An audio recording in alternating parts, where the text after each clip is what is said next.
Good morning.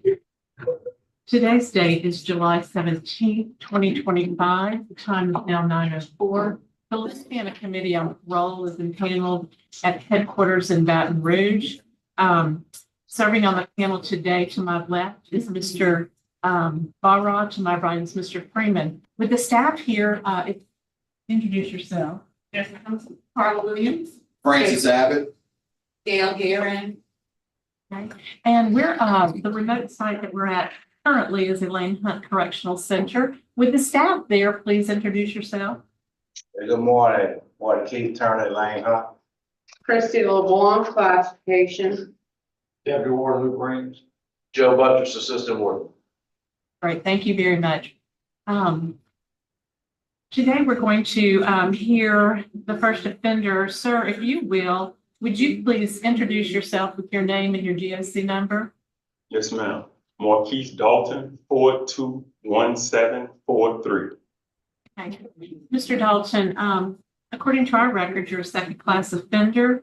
You're currently serving a 43-year sentence, well, 9 months and 20 days for armed robbery. You were actually on supervision and you were revoked. You had a parole eligibility date last December 4th, 2024. Your adjusted good time date is 4/25/2039, and you have a full term date of 10/12/2048. Does that sound correct? Yes, ma'am. If I may, it's attempted armed robbery. I know sometimes it doesn't show up in the record that way.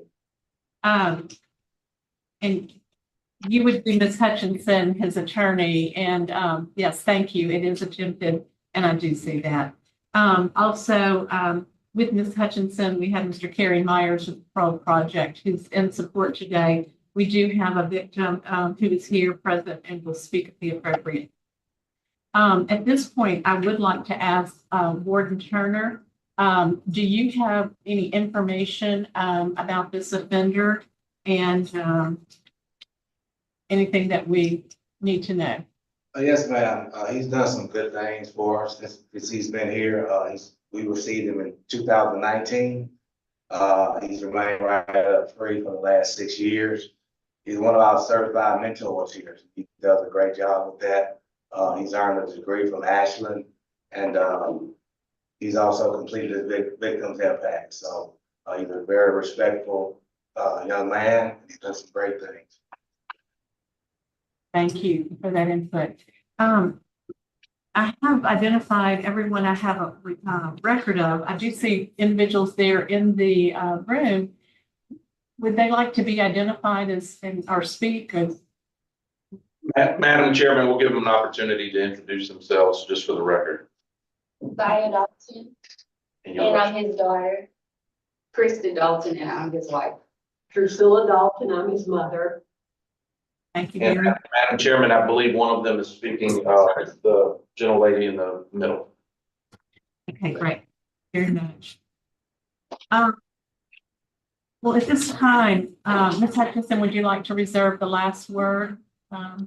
Yes, ma'am. So we'll start off by asking you, Mr. Dalton, what it is that brought you to prison and why at this time do you think we should consider release? I'm in prison for attempted armed robbery, December 3rd, 2004. While coming back from Baton Rouge into Zachary, I saw Mr. Fur. I first recognized his truck, and we was headed in the same direction at the time. And when I saw the truck, it reminded me of someone that the girl I was dating during my previous incarceration had been in a relationship with. We continued on our way, and we got to an intersection. He made a right, and towards that right, that was the way that she lived. When I recognized that, when he made the right, I followed behind him. He made a right into the neighborhood. I followed behind him, and he went down the street. Then I stopped and I called him. She didn't answer the phone. when later on, after riding, I finally caught up with him. One of the guys in the vehicle was like, somebody's throwing his hands up. I turned around and stopped. And I was approached by Mrs. Brown at that time. Mrs. Brown was very respectful, very cordial. She was hospitable. And at that time, I could admit it, like, this was a misidentity. When I seen the individual, it wasn't the guy who I thought he was. But I didn't want the guys who I was with to think I was, know the real reason why I was following them.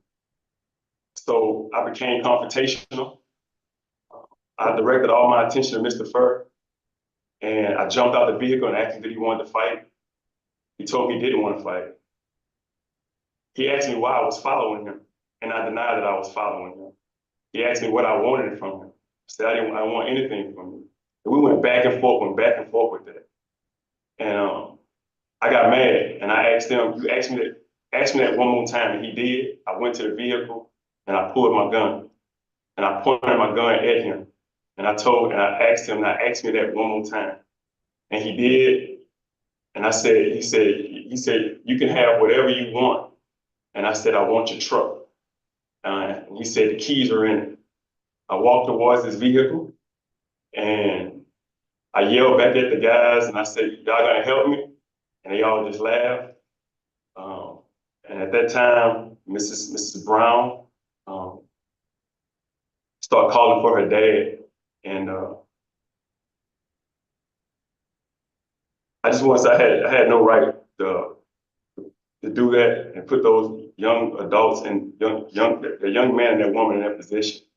But after that I left the scene, I got in my vehicle and I drove off. And Oh, I'm sorry. I'm sorry. Since I've been incarcerated for 21 years, I've grown a lot. But I have to apologize for the fear, the impact, the emotional harm that I caused Mr. Brown and Mrs. Fur that night. The impact I had on their families as well as their community. But I see here before you as a different human being, a more mature human being. I come to terms that I didn't like the individual I was. So I had to do a real self-assessment to understand, like, how could I ever put two innocent people in such a position? I had to change my way of thinking. I had to understand, like, how could I be a person that did such a shameful act? So I educated myself. I had to challenge my way of thinking because I was thinking irrationally. And then I had to think, I thought a lot about my daughter. Because at that time, my wife was 4 months pregnant. And I didn't take into consideration my actions, not only towards them, but towards my victim. okay, so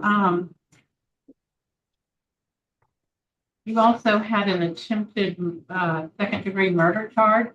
Is that correct? Especially after the fact, yes, ma'am. But that's not what you were discussing, or that is the attempted second-degree murder. Yeah. No, ma'am, I'm sorry, that was attempted armed robbery. Okay, so what about the attempted second-degree murder? The accessory after the fact to attempted, accessory after the fact to Accessory after the fact. after the fact to second-degree murder. I'm sorry. After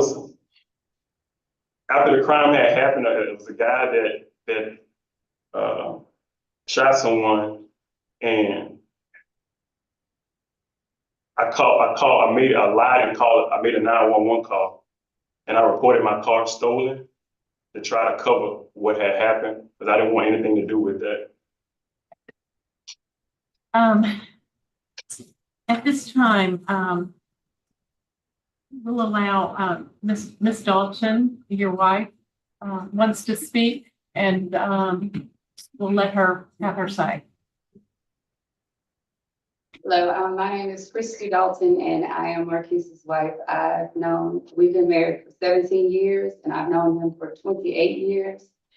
And we have a 20-year-old daughter who is going into her third year at Southern University, majoring in nursing. And since Marquis has been in prison, he's taken full accountability of his actions that have led him there, and not taking lightly of the victims that were involved in his reason for being incarcerated. And so again, he's grown tremendously in taking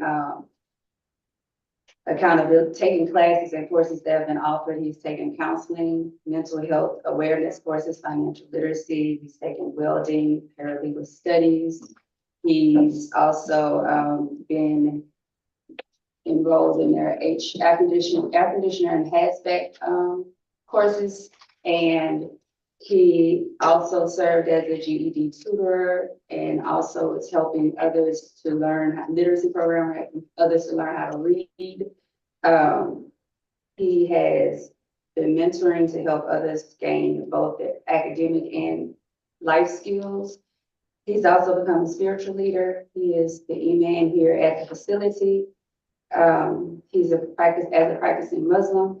He serves as the imam at the facility. He leads prayer, offers guidance, and he helps others again with living within their faith and discipline. And through this institution, their mentor-mentee program, he also helps and supports the others in making better decisions and understanding real world consequences for their actions, and making sure that they understand how not to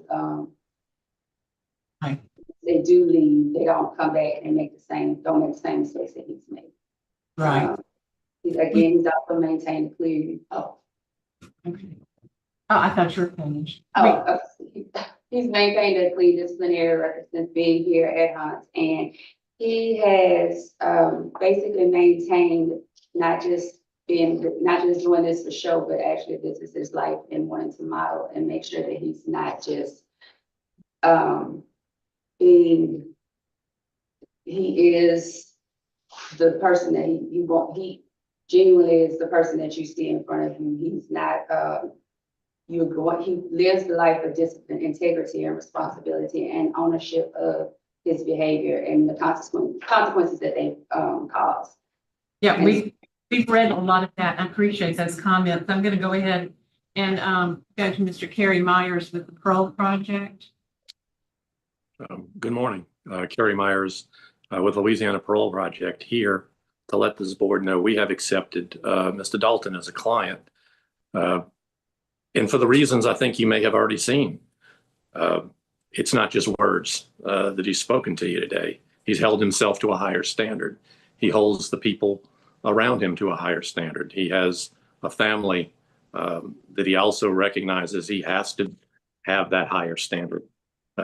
His programming, his disciplinary record have all been exceptional.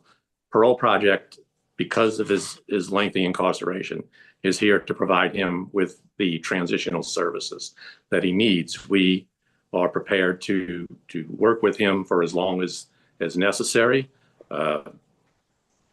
Matter of fact, we actually plan to work with him in an extended period of time to make sure he is ready to move back into society. When he completes our program, he is highly employable. Our employment team will work with him if needed, but he already has employment opportunities waiting for him. We understand that, the length of time his incarceration will have some particularly relevant things that he needs to learn in our program, and we are prepared to help him. He'll be evaluated by our social workers. He'll go through the programming. He'll understand what it takes technology, financial literacy, social norms, workplace protocols. Those are the things that we'll be able to offer him. But Mr. Dalton has done the hard work. What you see is before you is who he is, and we would just ask this board to consider those things in granting him his parole today.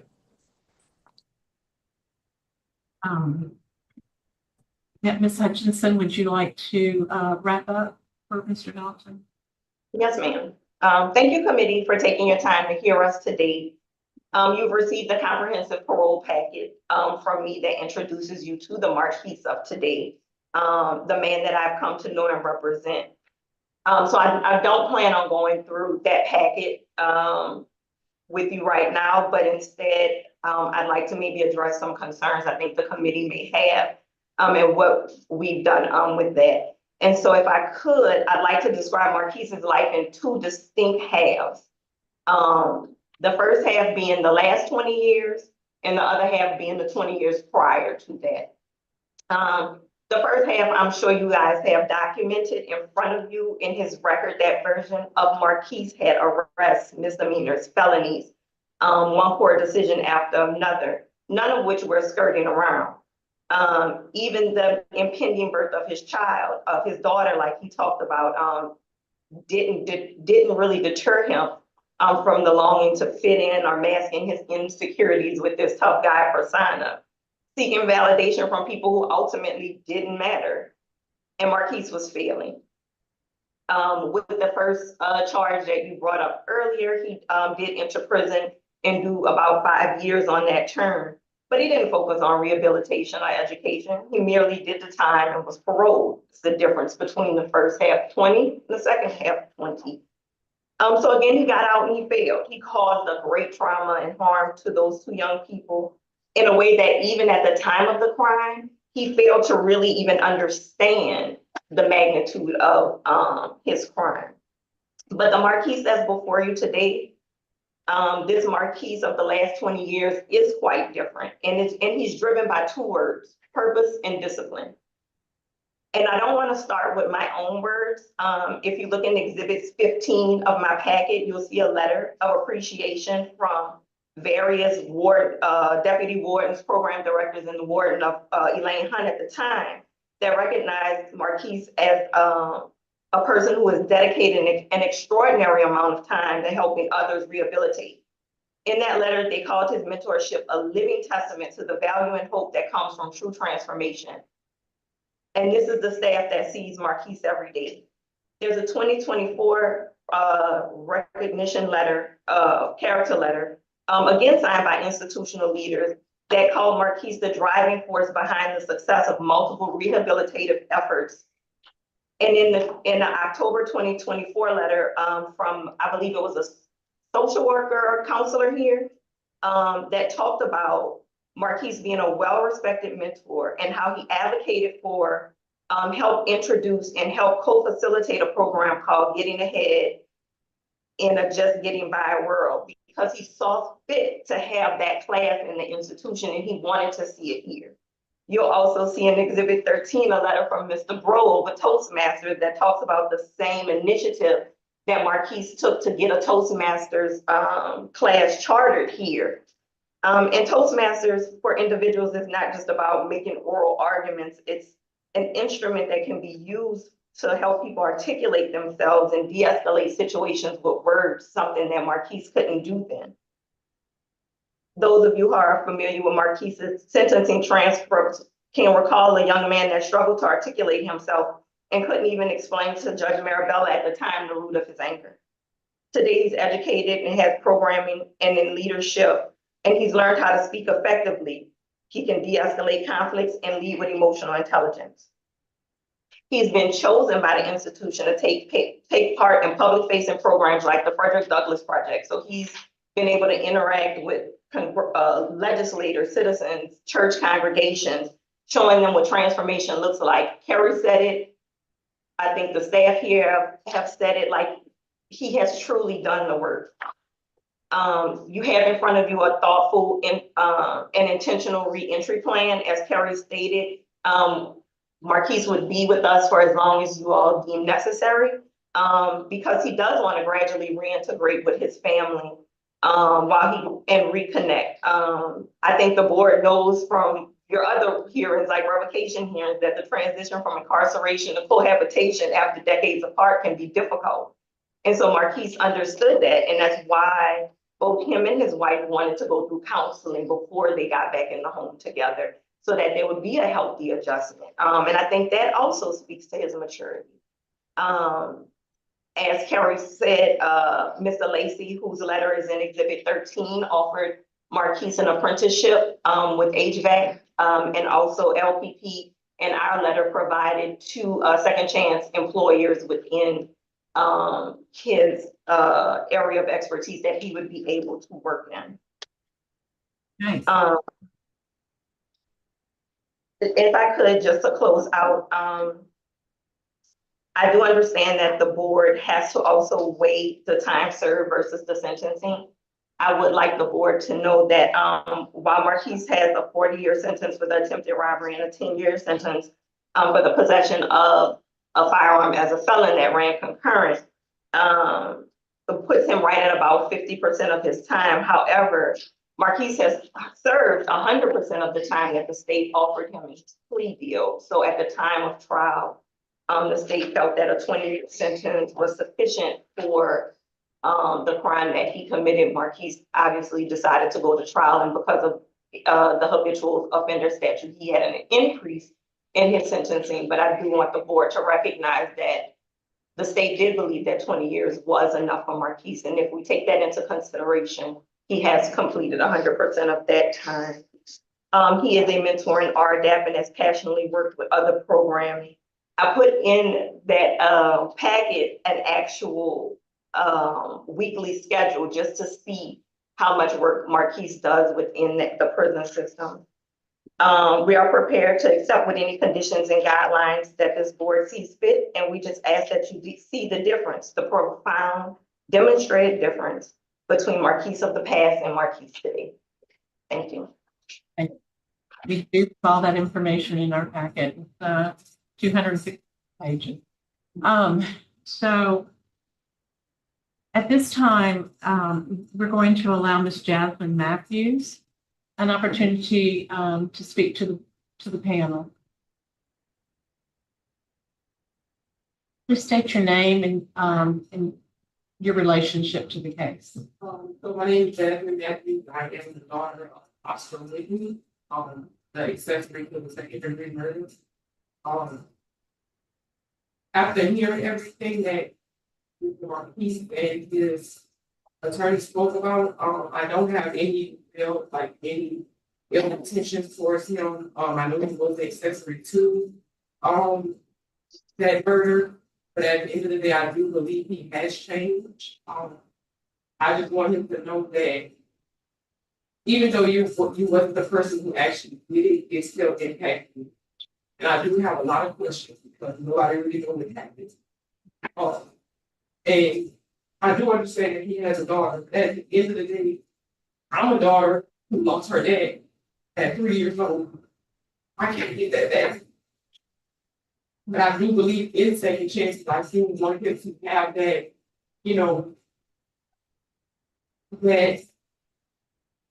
that bond with his daughter that he missed out on. So I do forgive him for being a part of that. And I think my understanding for that is just because I am a criminal justice major. I am getting my master's in criminal justice, so I know the ins and outs of the system. So I do appreciate him even, acknowledging the fact that he told a lie and he owned up to it and he did the work in prison.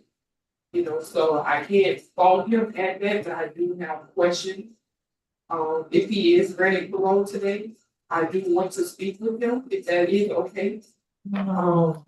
And I do appreciate him, apologizing for, what he's done and how he tried to make an impact in our community and things like that. So Gentlemen, you've been very brave and gracious today. Thank you for Yeah. being here. As far as the communication goes, I'm going to allow our victims group to moderate that decision.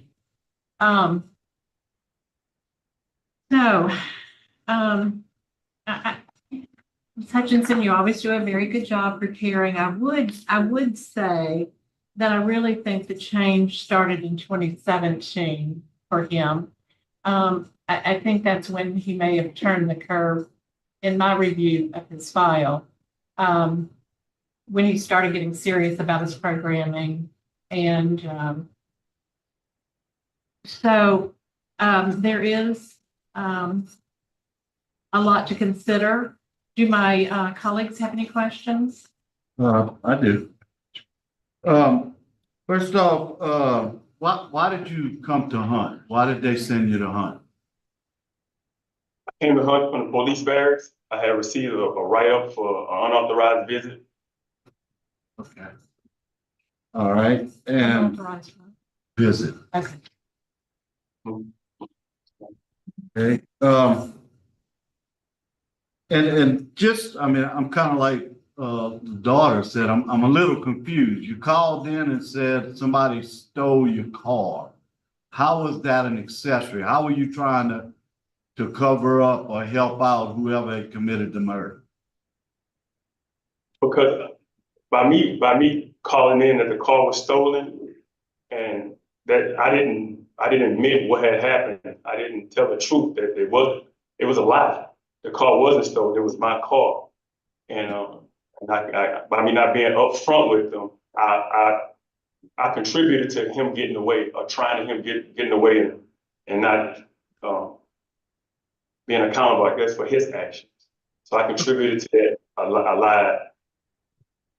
Okay, and I do want to acknowledge you have done a lot, and I'm looking at the report that was sent in by your attorney, and you've done a lot of classes since your other hearing, and appreciate you putting in the hard work. And once again, I also want to thank the victim for those brave words. And Mr. Bonner. I too have questions about that attempted second-degree murder, because I'm reading in the pre-parole investigation and it says that you were actually shooting. What really happened that day? It goes to the day of the young man's trial. I had already received my sentence, and my cousin had already received our sentence for accessory after the fact. The lawyers came in, we was in the bullpen, they came in the bullpen, and they was like, you need to help him out.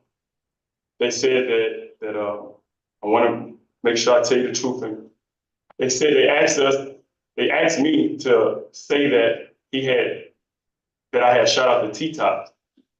I said, sir, I didn't do that. I'm not going to say that. It was my cousin's friend. So my cousin said, well, I'll say it if it's okay with him. They was like, it'll help him out. You know, y'all, it's not going to come back and haunt y'all. But I told him I would not say that. I'm not going to admit to something I didn't do. And so my cousin made that statement at trial. I didn't, but I did not shoot out those T-tops, sir. And I just want to say I apologize to that victim. I apologize for that scene ever happened, not being responsible. Not because that was my car, and I should have been brave enough to say, but I was passed out. That was my irresponsible. I wish I could have been more brave to stand up and say something. I was the coward in that situation for not being willing to stand up for what was right. And I apologize. I apologize for that. You're telling me about what happened at the courthouse. What Yes, happened on the street? What did you know? What did you see? It was more than just reporting the car stolen. It says you were in the car. Yes, sir.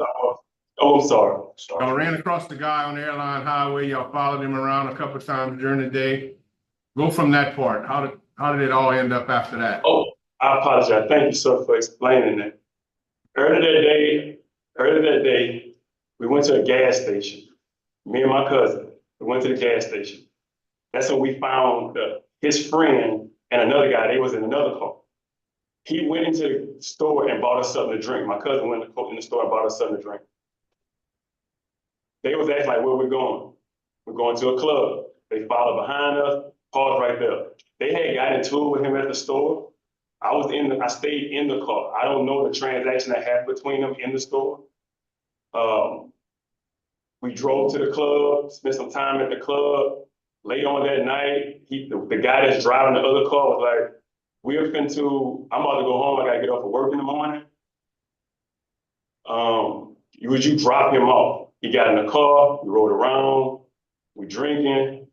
I pass out in the front seat. I'm sleeping in the front seat. Next thing I remember, they wake me up. He wakes me up and he tells me, man, I think I shot somebody. I like, what? We flee the scene. We're behind the mall of Louisiana. I mean, the mall, I forgot the name of the neighborhood. And we come to a place where you can't go forward, a barricade. And we all get out and run. And that's when I go when I get to a resident, I make a phone call and reported the car stolen. All right, that fills in some gaps. Thank you. Panel prepared to vote? Yes. Okay, Mr. Dalton, my vote today is to grant parole to the Parole Project to follow their guidelines for the length of time that it takes to make you an acceptable risk for reentry in the home. And I don't have any additional conditions than the standard 21. Mr. Freeman. Okay, it's gonna be the same, but I'm requiring that you stay at the parole project a minimum of 1 year. I want him at that parole project, learning what's going on. Him and his wife can work on their relationship. They hadn't been around each other for a long time.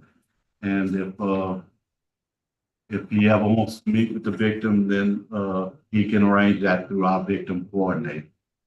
So that's my vote today. I'm sure the parole project will do drug screens and stuff of that nature. So that's all my condition, that you stay there 1 year. And Mr. Bowman.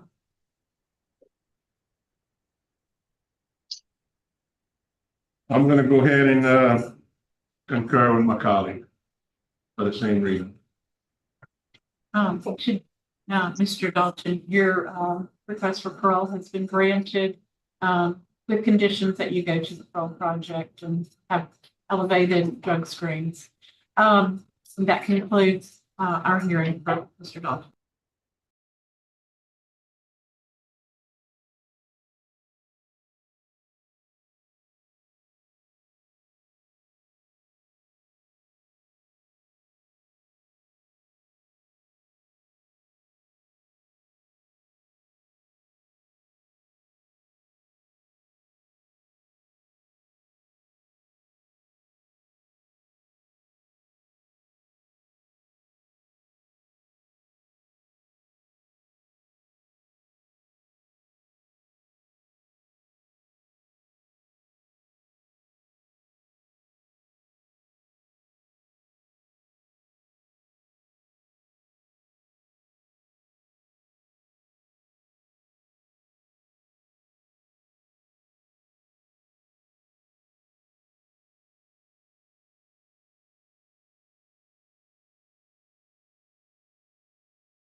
Good morning. The Louisiana Committee on Parole is impaneled in headquarters in Baton Rouge.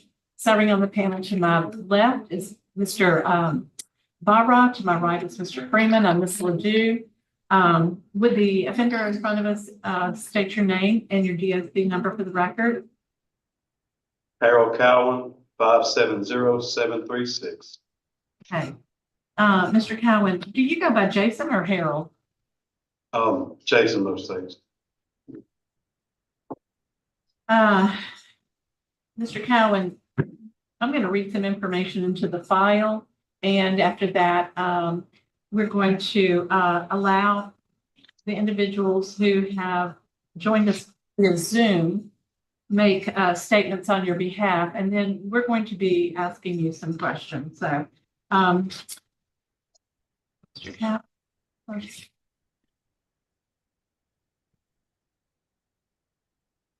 Find that you are a first felony offender currently serving a 15-year sentence for the charge of indecent behavior with a juvenile. Apparently, you had a revocation as well.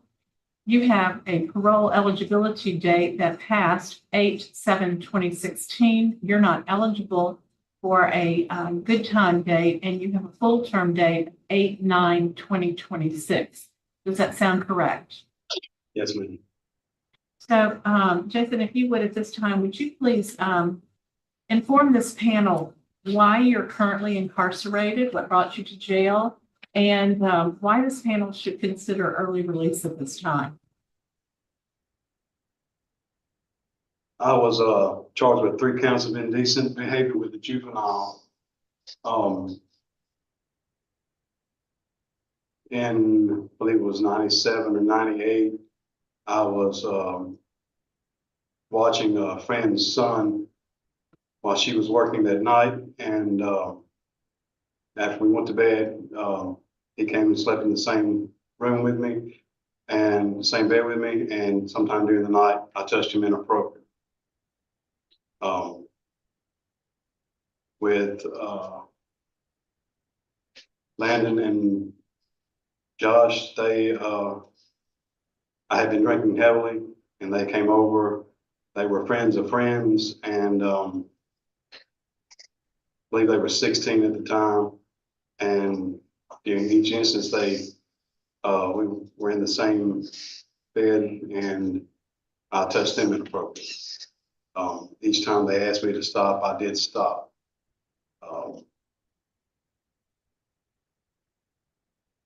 I have no excuse for what I did. Alcohol was a factor in the cases, but it's not I made the decision. I did that. I committed the crime. During my incarceration, I've changed. I'm not the same person I was when I was initially locked up, arrested, and committed those crimes.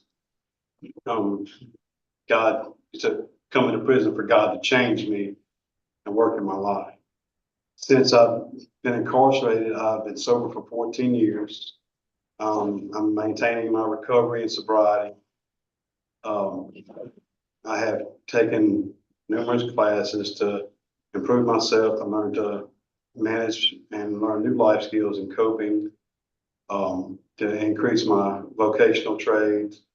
I have taken numerous Bible studies. I've taken alcohol and drug. I've taken Conquering Chemical Dependency, 12-step program. I've attended AA meetings. I've completed the Fox 7 Transition Residential Drug and Alcohol Program. I did anger management, Cage Your Rage. I'm currently in the Fox 7 Fox 6 Veterans Mentorship Program.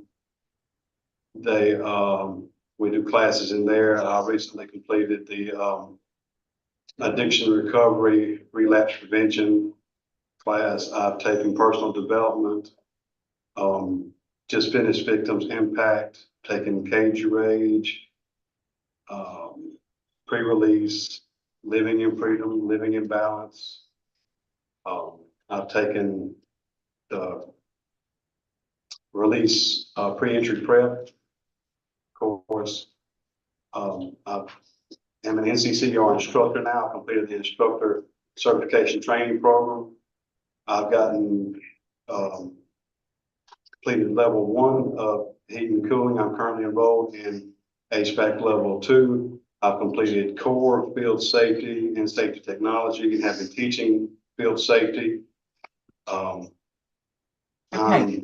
Listen, your program's warden, I'd like to address you and ask you, has this offender taken the sex offender treatment?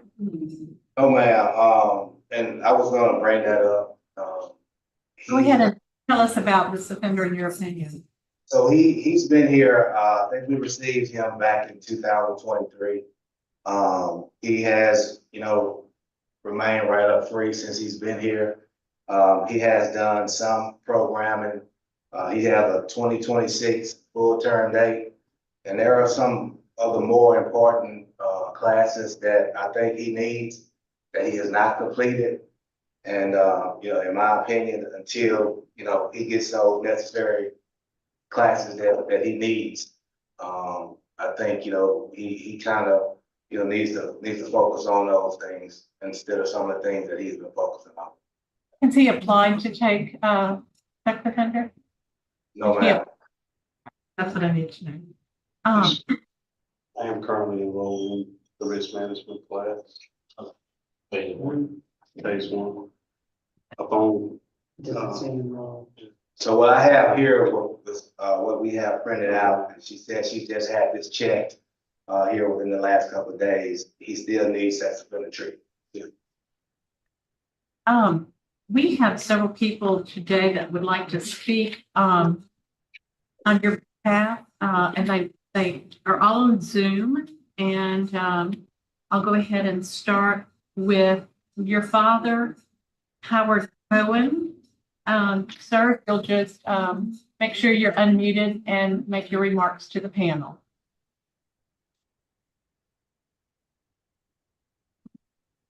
Yes, I'm here. Okay, great. Okay. I'm Harold Cowan. I'm his father. And he has changed. He's not the same person he was when he was locked up. He has gotten deep in the Word. He's a Christian now. He got deep in the Word. During the times of incarceration, he has reached out to others and helped others as far as acquiring Bibles and getting signed up for Bible studies and different things like that. As far as he himself, his demeanor has changed. He's a calmer person. He's more thoughtful. And when we go discussing family matters or issues in the family, things like that, when we come to visit, he's more thoughtful about his consideration. He's not one that's jumping to a conclusion, and just saying, well, he should have done this or should have done that. And we'll discuss things in the family. He has taken a lot of study there and correspondence on Bible studies and things like that. I know he's taken self-help courses. Also, as he says, he's been pursuing furthering his education and safety. He worked as a safety supervisor offshore on rig safety. He has water safety training such as that. And he has been, taking his studies in HVAC and all that in preparation for jobs when he gets out. Now, as far as his release, should he be paroled, he would be coming and staying with his brother and I here. I have a vehicle already. I have 2 trucks. I'll give him 1 truck. He'll have transportation to go out and seek employment, to go back and forth to work. I do have money set aside to support him till he can kind of get on his feet, get established in a job, and to help support him as far as, his needs that he might incur, as far as expenses. Our pastor at church has worked and counseled other parolees in the church. In fact, we have had 2 sex offenders that have been attending church there with permission of the pastor of the church, and they have since moved on to other areas. But he has counseled with parolees before, both here in, at our local church and when he was pastoring in Little Rock, Arkansas. So he does have a support group there in the church. Pastor has counseled with him before. He knows what, would be involved in participating in church and being a part of the church there. So we do have a home support set up. I do have contacts in the community, different ones, as far as maybe possibly going to work in HVAC or something of that nature when he gets out. Thank you very much for your comments. We also have two others who would like to speak. Susan Hutchins, the aunt. Yes, ma'am, I'm here. Just Director. Good morning. I'm Susan Hutchins. I'm his aunt, and I want to thank you for the opportunity to allow us to speak on his behalf.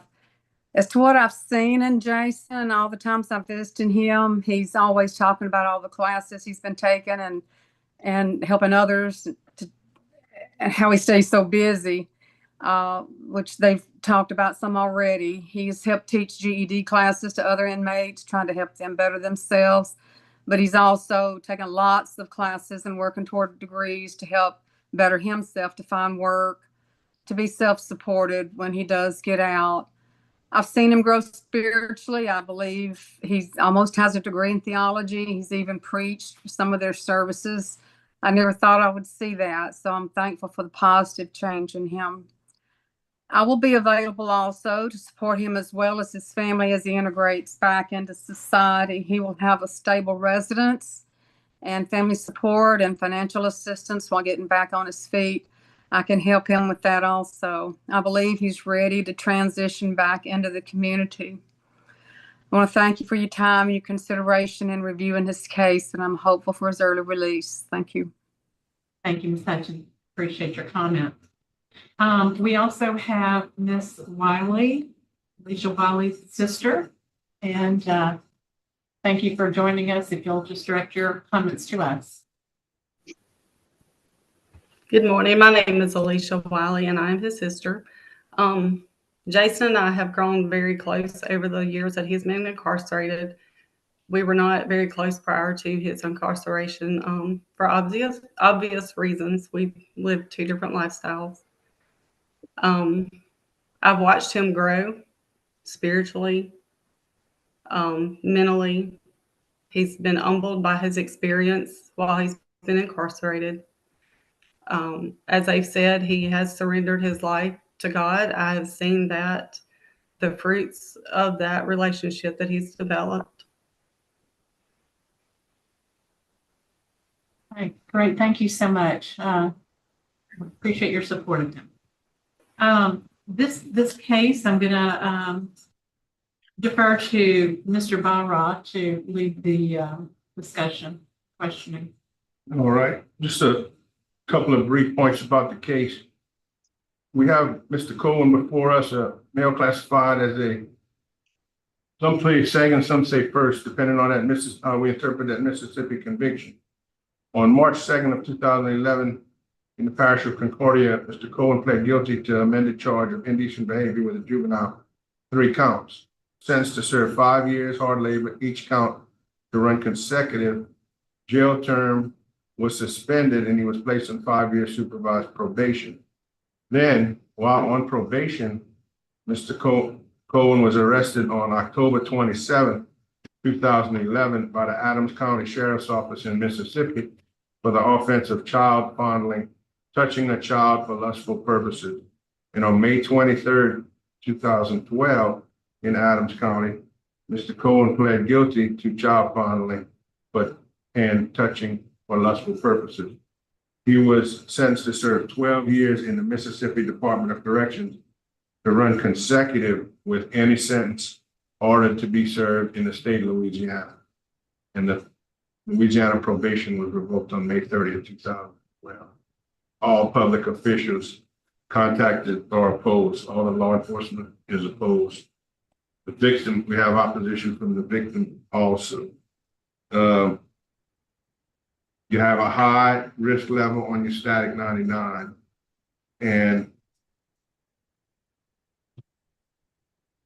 I really don't have any questions. Mr. Ledoux covered the questions. But that's just the facts of the case. Anybody else has questions? How many years have you served? Actual time? 14 years. 14 years. Okay. I have nothing else. And do note that you have a good time date in August of next year, needing to complete those 8, 9, 26 is a good time. classes. Okay. I have no other questions. Should the panel have no further questions, Mr. Byron, you prepared to vote? Yes. Well, Mr. Cohen, today I'm gonna have to vote to deny request, ask you to complete those sex offender classes that you still need to do to better yourself. I mean, it's all about getting you right before you get out. And those classes are one of the main things that we do require, and it does take a while to get through all 4 phases of it. So with you having such an early good time date coming up next year and the amount of classes you need to do to get yourself right, there really isn't any time to release you. You need to just do the classes. So today I vote to deny your parole and I ask you to complete the class. Yes, Mr. Freeman.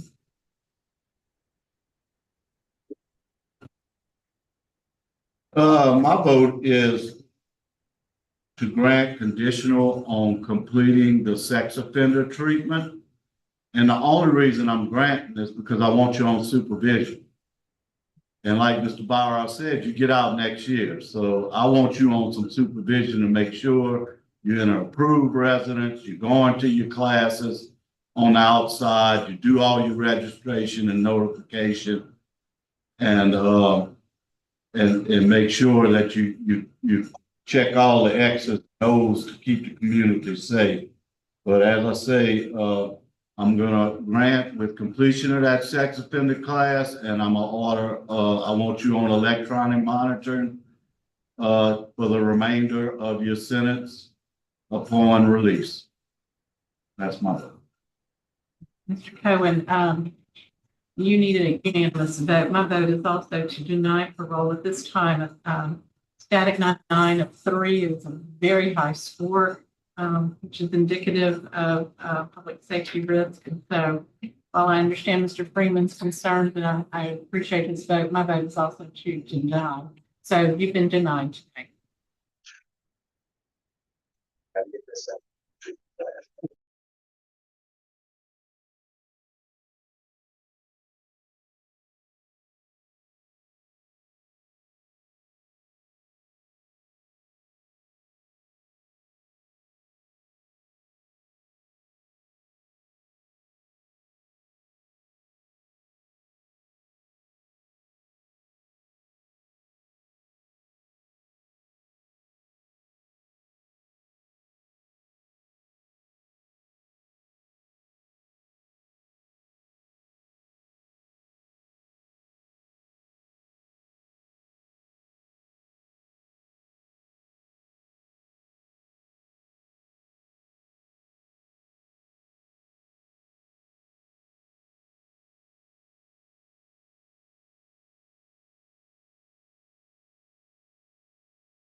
Good morning. The Louisiana Committee on Parole is in panels and orders. Serving today on the panel to my left is Mr. Balrod. To my right is Mr. Freeman and Ms. Lejeune.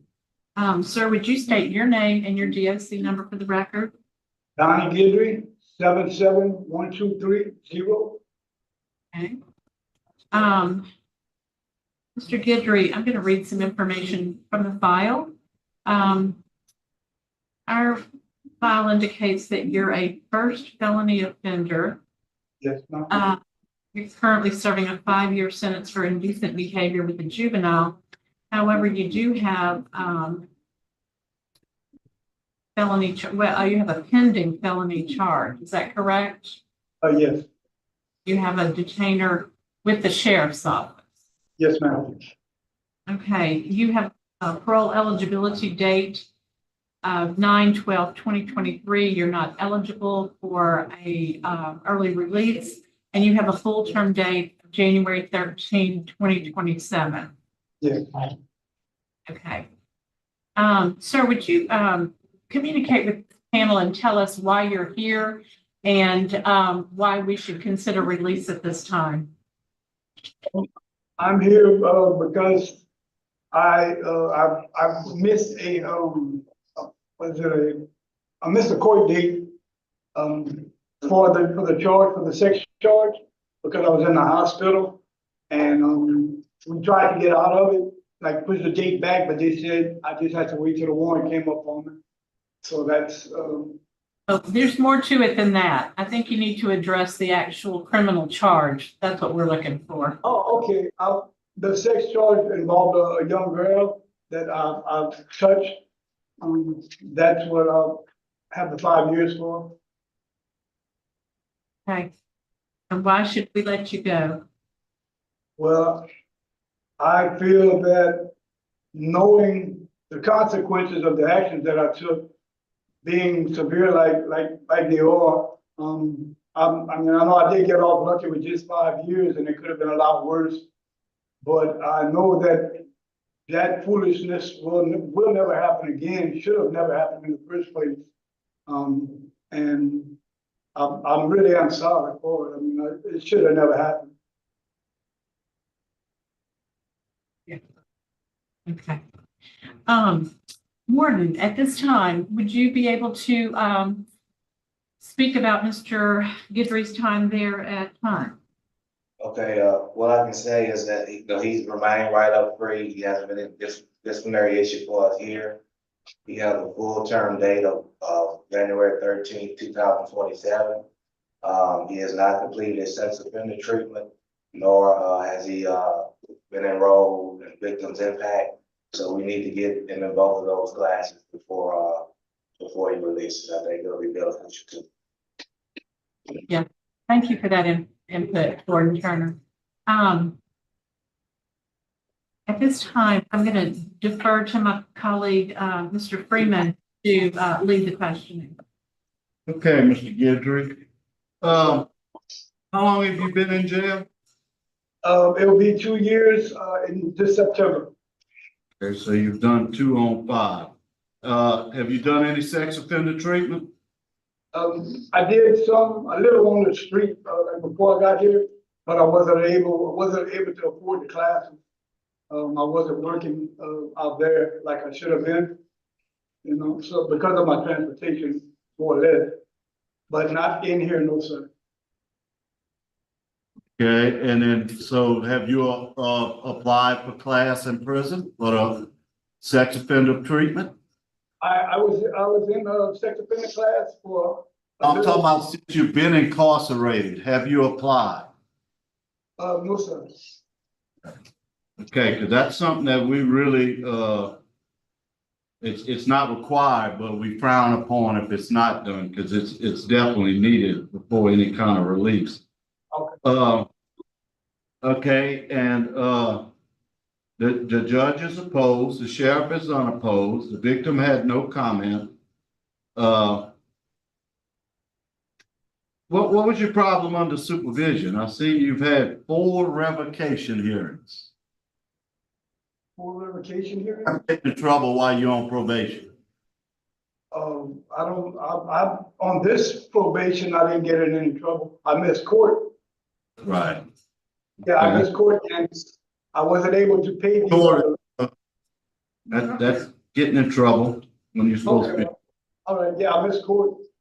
Okay, have you taken any anger management? Yes, I did. I did, one on the street and I did, was it Katie Ray in here? Yes, sir. Okay, because I see you have a lot of domestic abuse battery convictions. Okay, I have no further questions. I do. Where are you gonna live? That's the other question. I live on my dad's property in Lafayette Parish. Okay, all right, Mr. Barrow, you said yes, question? Yeah. I'm seeing a note in this file that says on May 3rd, 2024, you were removed from sex offender treatment. Do you have any information about that? I was removed, no. Yeah. Mr. Barra, I didn't see anything in here that states why he's. Oh, that might be the day I got with him and explained to him why, because he did call me to his office and asked me why I wasn't going to his class. That might be what he's talking about. Tell me about it. So there's a note in there that says something, you're a little bit irregular. You had signed up for the class, but you didn't go? Yes, sir. No, yes, sir. I signed up for the class and I went, I don't know, 3 or 4 classes, maybe a little more than that. But I didn't have my reading glasses, so I dropped out. I couldn't see because he would send us home with stuff to do, reports and stuff to work on. And I couldn't see to read at that point in time. You dropped out. Yes, sir. That's when they call and remove. All right, that answers that. And then you said you just didn't show up for a court date, but the court date was probably a revocation hearing to bring up violation of continued drug use. It says that you continue to use drugs, you didn't enroll in substance abuse and sex offender treatment within 90 days as ordered, that you failed to pay supervision fees, you failed to register as a sex offender. Even after being reminded by the parole officer, he ignored a June 23 revocation hearing and another warrant was issued. So I think the reason the warrant was out there was because you failed to go to the revocation hearing to problems that you had with the drug use and the failing to register. I think that's what that's all about, just to set that straight. Mr.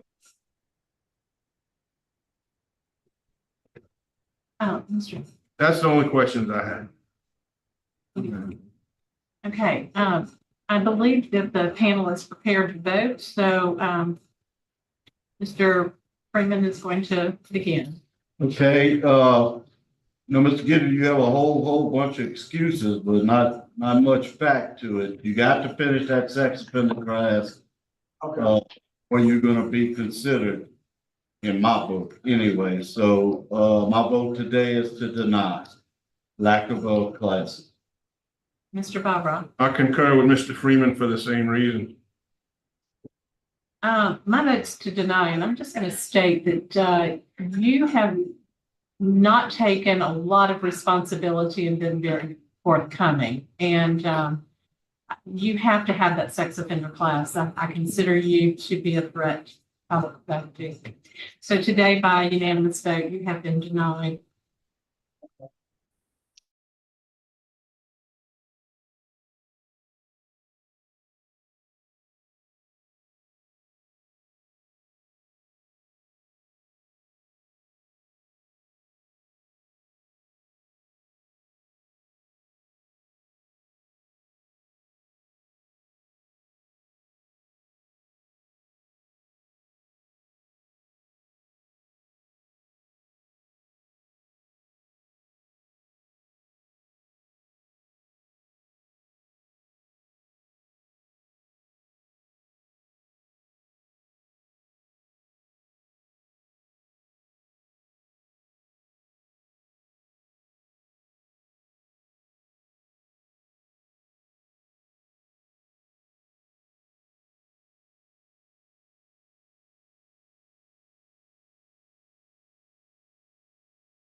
Good morning. The Louisiana Committee on Parole is impaneled at headquarters in Baton Rouge. Serving on the panel today to my left is Mr. Barrott, to my right is Mr. Freeman and Ms. Ledoux. Sir, would you state your name and your DOC for the record? Frozen? Mr. Russell, Yes, ma'am. could you please state your name and your DOC number for the record? My name is Kenneth Roussell, DOC number 546142. Mr. Russell, you're before this panel today as a second felony offender. You're currently serving a 15-year sentence for 2 counts of carnal knowledge. You have a parole eligibility date that passed 1/28/2017. You're not eligible for good time, and you have a full term release of 9/5/2026. Does that sound correct? Yes, ma'am. Okay. Warden, would you like to start off and let us know what you have on Mr. Russell? Yes, ma'am. We received him here back in July last year. He's been here a little over a year. He hasn't been a disciplinary issue with us, for us since he's been here. He needs both sex offender treatment and victims impact. He's completed neither one of those classes. And I think it'll be beneficial to have him complete those classes before he leaves. Thank you. Mr. Russell, would you tell this panel why you're currently incarcerated and why we should consider release at this time? For poor choices, bad decisions, alcohol, drugs. What happened that night should have never happened. And I take full responsibility for my actions. And, you know, I've been down for going on 13 years now, and I'm not that same person I used to be. I feel that I've changed abundantly. And I'm just ready to get home to my family. I see you've been to University Medical Center. Do you have any pressing medical issues? I just had a hip replacement in June, I think. Okay. I just wanted to ask about that. We have on Zoom today, Courtney Chesson, who would like to speak in opposition. We do not have anybody in support today. So Ms. Chesson, it's your turn to address the panel with what you would like for us to know. Okay. So we were here before and he hadn't completed any classes at that time either. And my feelings pretty much remain the same. I feel like his charges were reduced already. He's not doing the time for the crime that he served. So his time has been reduced greatly. For the crime he committed, he could have gotten 40 years. And to prevent my daughter from having to get on the stand and testify and go through all of that at her young age when it happened, he got a lesser charge, which means a lot less time. And I don't feel like we are comfortable and ready for him to be free and on the streets, because I feel like we would probably be uncomfortable feeling like we have to watch our back and not knowing what he may do. I mean, I don't know. When he started out talking the first time we came to parole hearing last time, the first thing he said was he was not going to stand up here and apologize for anything he did. So that made me feel like he has no remorse, and I don't know how he really feels or has recovered from this. And it's kind of scary to know that he'll be free soon. This 15 years has gone by fast. And in the beginning, I didn't want to say any specific time amount that I felt like he needed. I just wanted him to do the time for the crime he committed.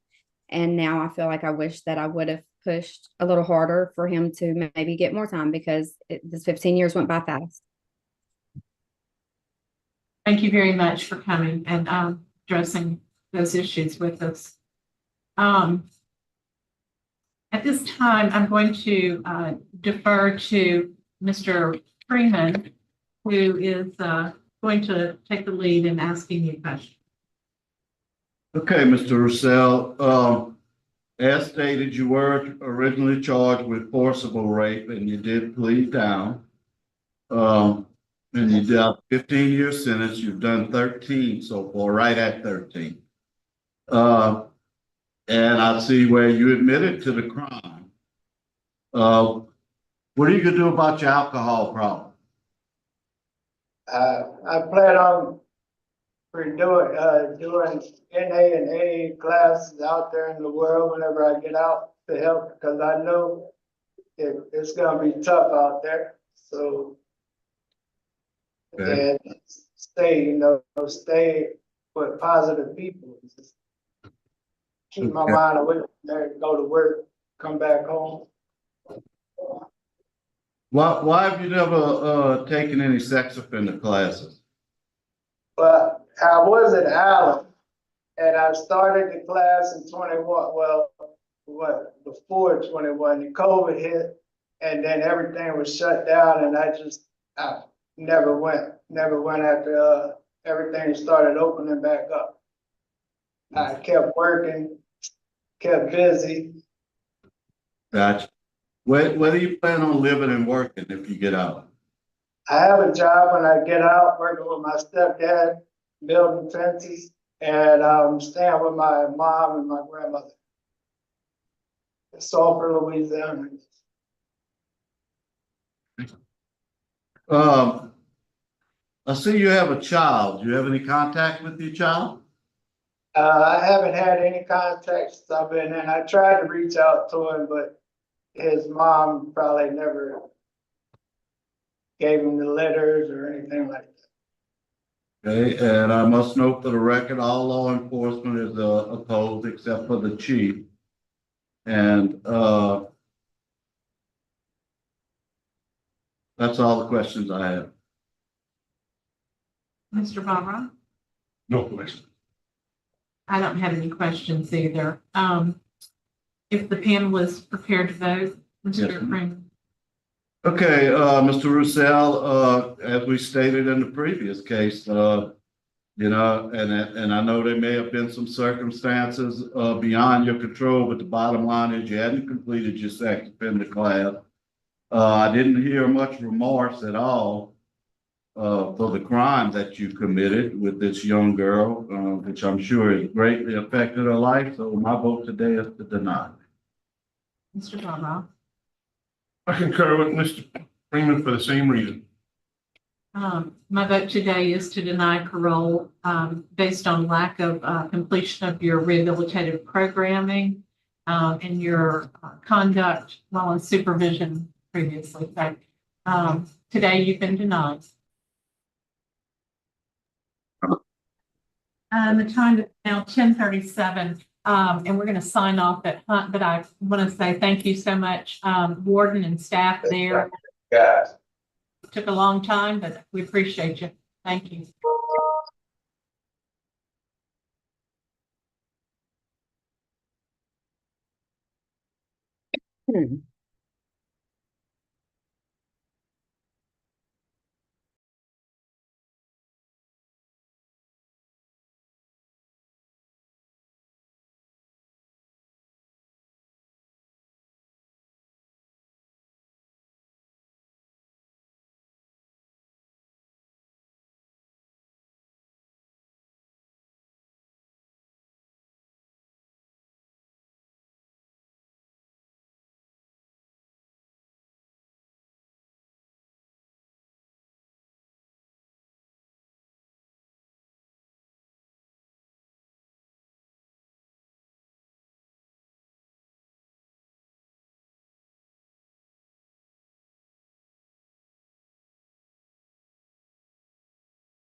Good morning. The Louisiana Committee on Parole is impaneled in Baton Rouge at headquarters. Serving on the panel today, to my left is Mr. Barra, to my right is Mr. Freeman. We're now at Raymond LaFord, and could I get the staff there to introduce yourself? Warden Brent Thompson. Stephen Bordelon, Deputy Warden. Nikki Shinberry, Deputy Warden. Raven Heath, Classification. Melissa Joshua, Records. Excellent. Thank you, staff. And I believe, Warden Thompson, this is our first time to work together. I will ask you to provide comments in just a few moments. Sir, would you please state your name and your DOC number for the record? Yes, my name is Felix Hernandez. My DOC number is 764947. Okay, Mr. Hernandez, according to my record, you're a first-class offender currently serving a 5-year sentence for indecent behavior with a juvenile attempted. You have a parole eligibility date 12/15/2023. You're not eligible for a good time date, and you have a full-time date of 12/15/2026. Does that sound correct according to your understanding? Yes. All right. Mr. Hernandez, why don't you tell me why you're before this panel today, and why do you think we should consider early release at this time? What got you in jail? What got you in jail, and why do you think we should let you out? Got me in jail was attempt with a minor. Attempt what with a minor? I'm sorry. Attempt sexual with a minor. Okay. How old was the victim? I know. How old? I'm sorry, but I do not remember. Okay, our records show 4. Okay, and why should we consider early release today?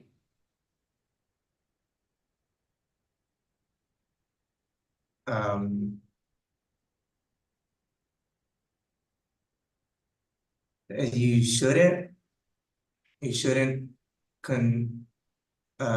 give me early release. I would really like to do my full time. So you're really hoping to stay there for your full term? Yes. Okay. Well, I have no problem making that happen. At this time, we'll vote. My vote today is to deny parole for Mr. Felix Hernandez at his request. Mr. Barra I concur. and Mr. Freeman. I concur. Okay. Today, your parole has been denied. I would like to say, Warden, he has not taken any sex offender treatment according to my record. If I'm wrong, you can correct me, but I think he needs to take sex offender treatment before release. I just learned about that. I'll be working on that. Thank you so much, sir. Hey, congratulations, Brent. Appreciate it. Thank you, Pete.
Hey, good morning. Good morning. Louisiana Committee on Parole has been paneled in Baton Rouge at headquarters. Serving today's panel, on my left is Mr. Barra, to my right is Mr. Freeman, and my name is Ms. LeJew. Today we're going to be hearing an offender at Raymond Ward. Sir, would you introduce yourself with your name and your DOC number, please? My name is Michael Seamster, 118142, ma'am. And Mr. Seamster, it looks like you are a fourth felony offender. You're currently serving a 50-year sentence for attempted second-degree murder. And this is a rehearing. You were denied previously. You had a parole eligibility date of July 20, 2023. You're not eligible for good time release, and you have a full term date of July 19th, 2053. Does that sound correct? Yes, ma'am. Okay. We have a number of people in opposition. We do have Parole Project Carrie Myers in support today. And before we get started with our testimonies, I would like, sir, to ask you to tell us why you found yourself in jail, and why do you think that we should vote for an early release today? I would like to express my deepest apology to the family of Wendy Thomas and the state of Louisiana for the cause of the death of Wendy by multiple statements, in which I am accountable and responsible for that crime I committed. I'm sincerely remorseful for my action, which I caused intense pain and heartache in their family. Remorse is not about words you say. It's a heart condition change inside of you that matures compassion and love in your spirit. I never in life will want this pain and suffering to happen to any human being. Repentance calls you to see the wrong you have done. The wrong I have done by causing this family pain, heartaches, depression, anger, denial, holidays, family days, birthdays, which left an emotional hole in their heart. And it takes a lot of time for them to heal. The emotional pain that's inside of them causes them to go in denial sometimes, which makes them bitter. I took away a lot of things from these people: hope, love, happiness, joy, which I'm very remorseful and sorry. And I regret, and I got a lot of shame, but not only hurt from, I hurt myself because I was in a relationship with Wendy Thomas. She did everything she could possibly to help me. But by me being in denial on drugs and alcohol, I was addicted. I had a stronghold. Much as I wanted to loose that stronghold on me, it had a grip on me. But over the last 22 years, all this turmoil I have caused to these people, I have changed my life. I'm not the same person. I have taken plenty of self-help programs to change the way that I think or the way I behave towards individuals. I graduated from New Orleans Baptist Theological Seminary with a bachelor's and associate degree in Angola, in which I began helping people before I went to the seminary. The seminary gave me a better way of counseling and more effective way how to talk to the men in Angola. I talked to them about how I had changed in my heart, my mind, and the spirit. And I began to counsel them and use my life as a testimony for drugs and alcohol to do to you. I counsel them to be spiritual, physical, and strong in the community. I reached out and I changed the community with them by telling them how to be pillars, how to stand and do the right things, how to be a father, a grandfather, a son, how to help one another in the community to walking in love and unity. I also graduated from horticulture school with 7 chemical license and a horticulture degree to be able to run the greenhouse. In this school, I learned a knowledge which I share with the guys, how them to be God-fearing, how to have life skills, how to respect every man's boundaries, how to do what's the right thing in life without someone telling you, how to have integrity. I learned a lot of things in the school, but I always continue to help change the community. I began making rounds in the cell block, talking to guys that were locked up in the cell block. I continue to make rounds in the infirmary, praying with guys and helping them and changing them where they had no hope. I went to TU with the guys that's mental problems, talk to them, help them as an inmate minister and a pastor and a mentor. I began to give back a whole lot to them because I wanted these guys to not give up, but help change the community, make it a better place. And then I was transferred to RLCC, where I continue to minister, to help make the place better, to make it safe, to be a light barrier in a dark place. I talked to these guys as a facilitator for advanced training, trauma. It's dealing with the grief journey that people go through to help them to go through the healing process that they are facing in life. Also a facilitator in ASI, alto and sexual idolatry, which I teach every Tuesday in the cell block. So I make a lot of rounds in RLCC and I help a lot of people.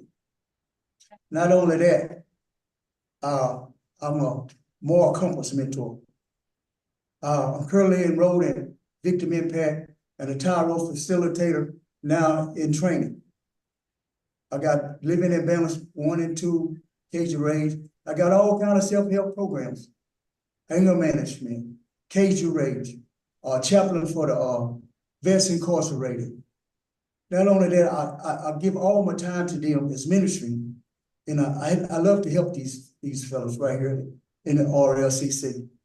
And if granted parole, I will be entering a society in Baton Rouge, where there's plenty of opportunity, a place where I can get a well-respected job. I have experience as a first-class welder and a boy. But once I establish with a job, my main objective is give back to the community, do community service, to help change the youth and the young adults. I would like to always reach out to the juveniles. They have a privileged ministry with a local pastor in Baton Rouge. I would teach them how to be citizens that will not commit any crime, to be a law-abiding citizen. So these youth, I will talk to them so that a taxpayer citizen or a citizen will not be a victim of crime or a victim of impact. I will give back, but I will talk to people to help stop the violence. I will share my story of how drugs and alcohol took over my life. I don't know nobody to go through that in life. I will always give back to the community to help change that community. Because now, as I see in prison, the community is rough out there. And we need mentors to help change these guys out there. And I will teach these young men how to take their life to be an asset, not to be a liability, to change their weakness to strength, to change a negative to a positive. You've got a great sermon going on, but I'm gonna pass the collection plate here in a minute. So we're gonna wrap that up because I've read your file and you've done a lot of good things and I appreciate that. Warden, before we hear from others, I'd like to hear from you about this offender. How long has he been there and what's he done since he's been there? I think you've been here just a little bit. Since 2022 after arrived here. But just reviewing his file, just talked to him on yesterday. He have done a lot of facility. He's a good facilitator from what I understand within the population, which is actually good. He have a good dictionary record. He hadn't had a write-up on the say since 2017 was his last write-up. Currently, he's actually in the victim impact class, and he's doing pretty good with that. If the board does decide to grant him parole, my recommendation actually would be for him to attend that STR program. Due to the fact of the matter, just like you actually said, his situation with substance abuse. All right, great. Thank you so much. At this time, Mr. Kerry Myers with the Louisiana Parole Project. There we are. Yes, good morning. Kerry Myers here with Louisiana Parole Project. I'll let the board know we are here to support Mr. Seamster in his parole hearing. We were there 2 years ago when he had his hearing. And one of the things that the board said then was when in his denial was that he needed additional programming. As you can see from the record, Mrs. Seamster has continued to do that. It was something that he was already on the path doing, and something he has continued to do by continuing to improve. His disciplinary record has stayed clean before and since that time. He's become an asset, as you can see. You can also see that he is generally aware, and this is I think something very significant. He is very self-aware of the harm he caused, where he's been and where he is going. So Parole Project will support Mr. Seamster should this board grant his parole. I can't disagree at all with the warden's recommendation that it would be helpful to complete the STAR program. So that's one thing that could be taken into consideration today. So I just ask this board to take these things. Parole Project will support him in his transition. He is very employable. He's a mature man today, a sober man today. He's also a veteran. And we believe that he would be very successful. So just considering these factors, we'd ask this board to grant his parole today. Thank you, Mr. Myers.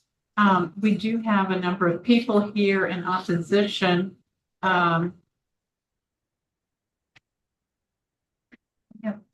The Assistant District Attorney, Richard Ray. Ray, would you like to go first, or would you like to conclude? It's your decision. I'll prefer to go first if that's okay with you, Madam Chairman. And I appreciate the opportunity to share some words. I'm going to be very brief because I know there's numerous family members there that would like to talk, and I don't want to intrude on any of their time. But on behalf of District Attorney Marvin, who wrote a letter in strong opposition to Mr. Seamster's parole 2 years ago and remains with strong opposition. District Attorney Marvin couldn't be a part of this call today, but I've discussed it with him. He was directly involved in Mr. Seamster's prosecution, and it should be noted. I know that it's in the file, and I know that it'll be discussed at some point, but Mr. Seamster committed this brutal murder and then was facing life in prison several different ways, or at least two, as a multi-offender and as a person who has committed second-degree murder. Mr. Seamster agreed to this plea offer of 50 years without the benefit of parole. That was an agreement that he made in order to avoid a more lengthy sentence of his entire life. And so on behalf of District Attorney Marvin, we would express our strongest opposition possible to any modification of that, because it was by agreement, and it may not have seemed to be beneficial to him, but it certainly was. And the state entered into that agreed upon sentence, and that was what he was sentenced to. So we would express our very strong opposition, and I'm available for any questions. Thank you, sir. We have 3 members of the victim's family that would like to speak. And why don't we start with Mr. Tim Taylor, the victim's brother. You go to the podium and make sure your comments are directed towards us and not the assembly. Yes, sir. Morning. I would just like to say I've been listening, and I would just like to say to the board, Mr. Seamster does not have any idea, but you appreciate 20+ years hearing some type of knowing that them had better anything. So I've always wondered if Mr. Seamster had any remorse about this. Today is the first time that we had any inkling of remorse. I do appreciate that, but Mr. Seamster does not have any idea of the impact that's caused on this family. I have a niece right here that never met her sister William. I've heard about education. She's pursuing a bachelor's degree right now. Mother taking out loans. So I do appreciate the effort that has been made, but the impact on this family we're still suffering from. Mr. Seamster made a deal with the state 20+ years ago. We had no opportunities to speak on that deal. We had no opportunity to have even say so on that deal. The deal was between Mr. Seamster and the state. All we've had the opportunity to do is cry, pray, hope for the future. Every day I look at my sister, grandchildren, I'm reminded she would be so proud that she never had that opportunity. I appreciate the fact Mr. Seamster is helping those people where he's at, but my plea to the board is, when is someone going to help Wendy? We've had nothing but suffering. We've had nothing but loneliness. We've had nothing but going on through life without her. Her youngest granddaughter, she will go through life someday hanging out with her friends at school. And she will hear them talk about their grandmother. And I can't help but to imagine how that's going to make her feel, because hers is not. And she will not have the opportunity to share with her friends what her grandmother meant to her, because she never got a chance to meet her. Wendy was a beautiful soul, a very beautiful soul, God-fearing woman. Her father was the first African-American on a radio station, has a radio station in Minden, Louisiana. He sung the gospel religiously. So we know about God. We know about the humility that we have to take upon to honor God.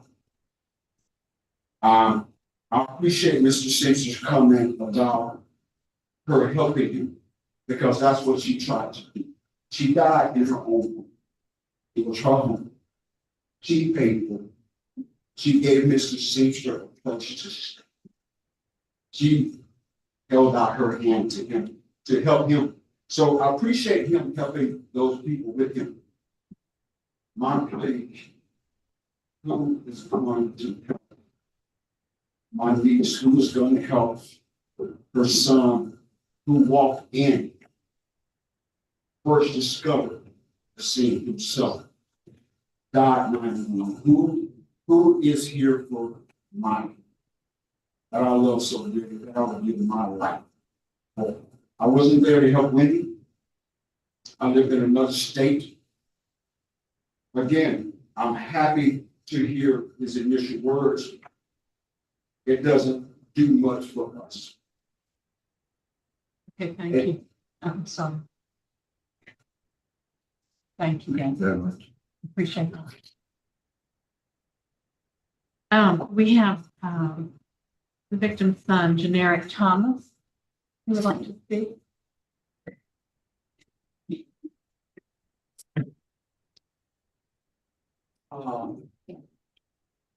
Lord, what I was saying is, I was there. I was there for the hall. I was there. I left right after he decided to do it.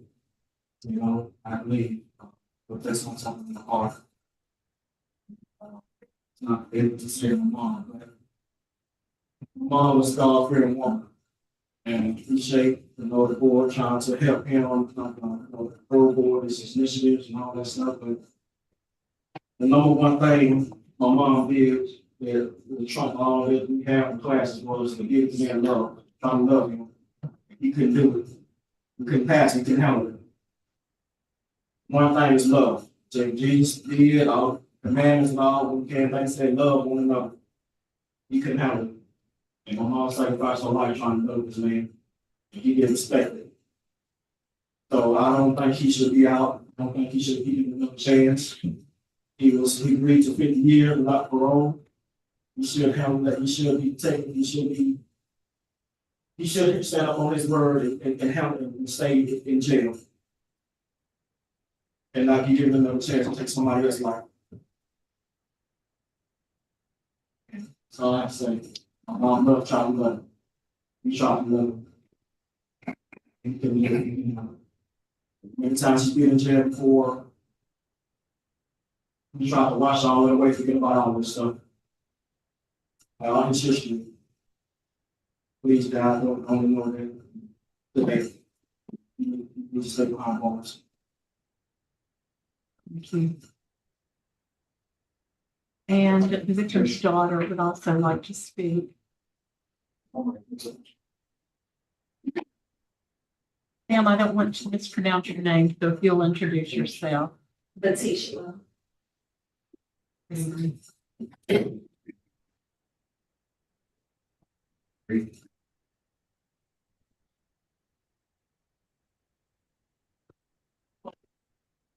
For giving this opportunity to be here today. I stand here in representation of my mom to oppose the release of my decision. I said it, and I said it again.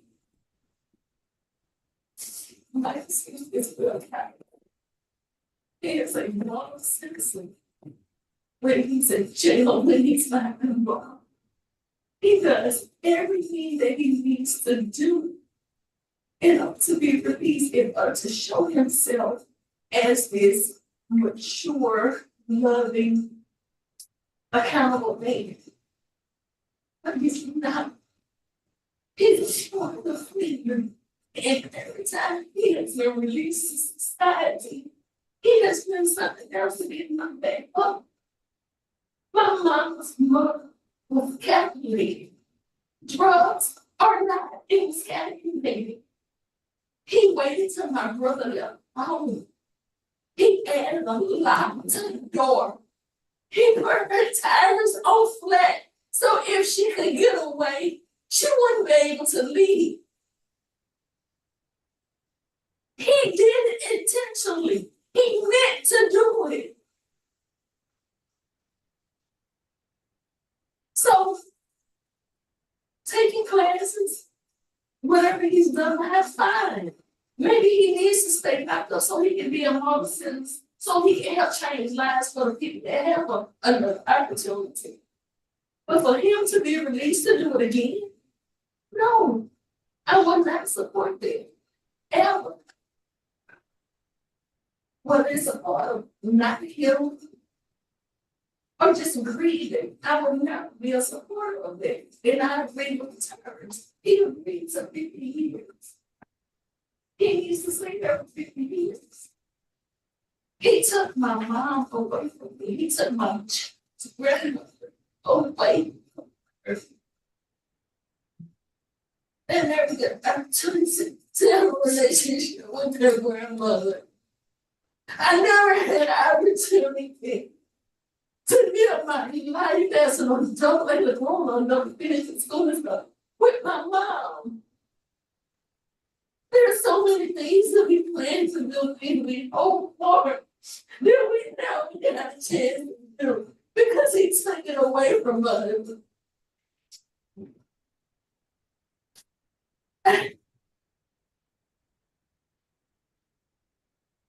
I just pray that on today, this is the only part of justice that we're allowed to get.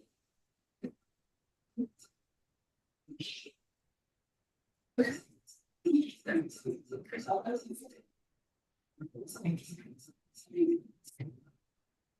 thank each of you for being here. Also, we have Jamia Bailey, the granddaughter, Nicole Henry, a family member, and Sheila Thomas, his sister. And we appreciate y'all attending the hearing today. At this time, this case is, I'm going to defer to Mr. Barra and let Mr. Barra take the lead in asking any questions he may have. Mr. Seamster, you were on supervision for aggravated battery when this murder took place. Who was the victim of that aggravated battery that you're already on supervision for? His name was Leroy, but I was off of supervision for that crime I committed. His name was Leroy Jones. Okay. That was the only question I had. Mr. Freeman? Where are you gonna live? I see your father, he wants you out, but he said you can't live with him. So where do you plan on trying to stay? I'm stay with my daughter, Maisha Casey. And then the parole project first? Yes, sir. The Parole project first, then I will transition to people with Maisha Casey, my daughter. Okay, thank you. Mr. Seamster, how long did you know? I don't want to call her the victim. I want to call her by her name, Wendy. How long did you know Wendy before this? About 10 years. How long were you residing with her in the home? Or were you residing in the home, right? I was living in the house with her. Okay, for how long before this happened? About 8 years, because I had this full time. About 8 years total altogether. When I got out, I was living with her after I had got out on that aggravated battery. Okay. I was living with her before then.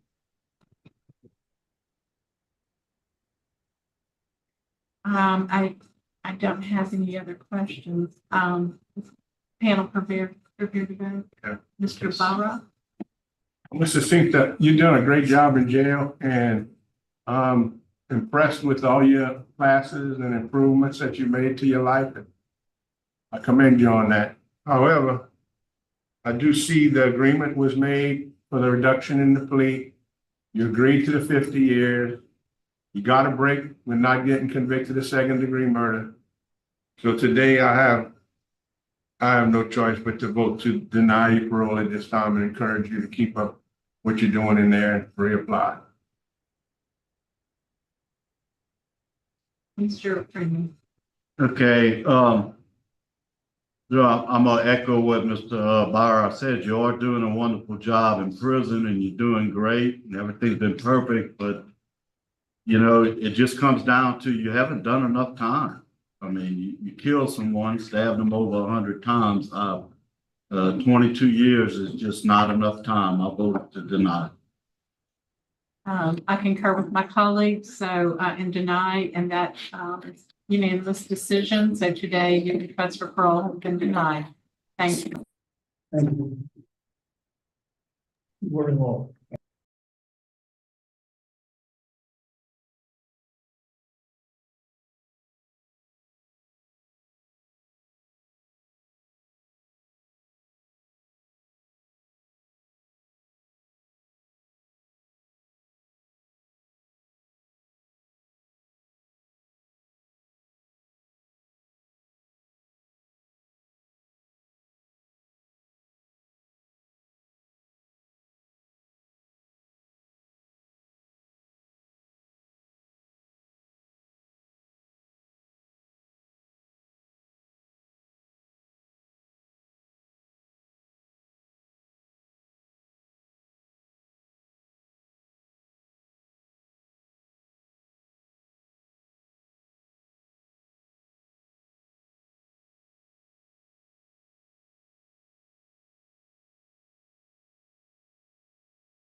On.